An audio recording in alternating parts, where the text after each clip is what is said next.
Voici maintenant Urlicht, lumière originelle, le quatrième mouvement, basé sur un texte, encore une fois tiré du Knabenwunderhorn.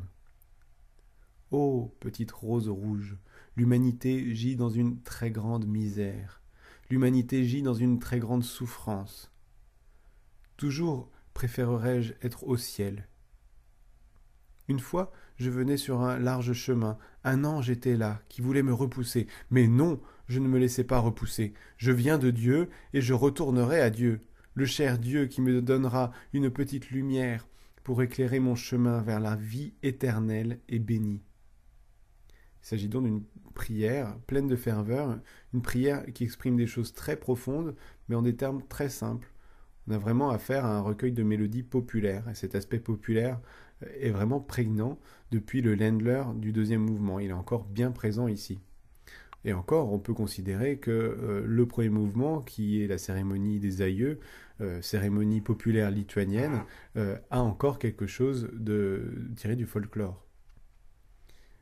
Mais contrairement au troisième mouvement, qui était basé lui aussi sur le recueil du Knabenwunderhorn, mais sous une forme purement instrumentale, ici, pour la première fois, Mahler va faire chanter le texte que je viens de lire par une alto, accompagnée par l'orchestre.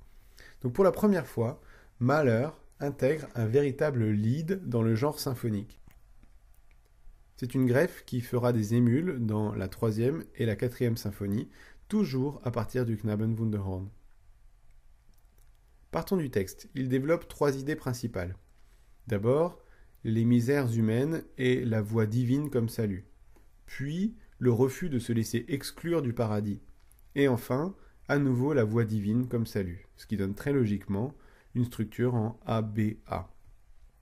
Le style d'écriture de chaque partie est très différent. Les parties A sont écrites sous la forme d'un choral, ce qui est très adapté à la ferveur religieuse exprimée dans le texte.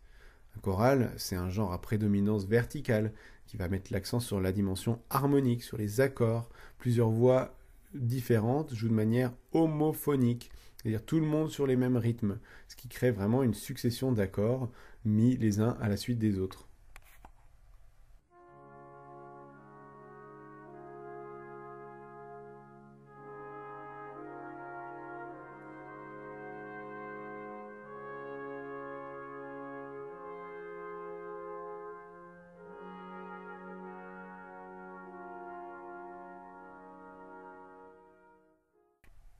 Alors que dans la partie B, on est plus proche d'une écriture de musique de chambre, à effectif réduit, avec des instruments solistes qui sont chacun mis en valeur dans leur dimension horizontale, mélodique.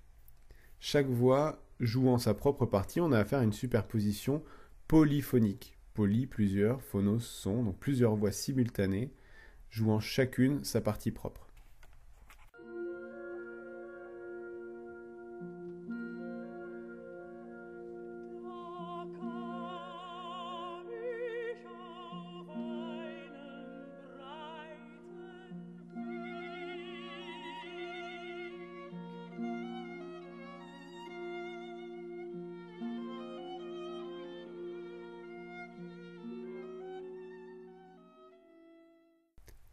Ce quatrième mouvement ouvre avec élégance la voie vers le final, dont on parlera dans la prochaine et dernière vidéo.